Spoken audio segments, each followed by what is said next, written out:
C. Joseph Vijay எனும் நான்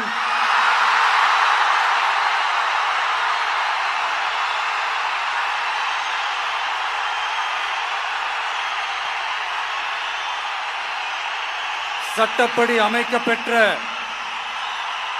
இந்திய அரசியல் அமைப்பின்பால் உண்மையான நம்பிக்கையும் மாறா பற்றும் கொண்டிருப்பேன் என்றும் இந்திய நாட்டின் ஒப்பில்லாத முழு முதல் ஆட்சியையும் ஒருமையையும் நிலைநிறுத்துவேன் என்றும்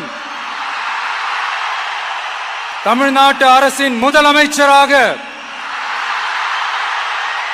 உண்மையாகவும் உளச்சான்றின்படியும் என் கடமைகளை நிறைவேற்றுவேன் என்றும்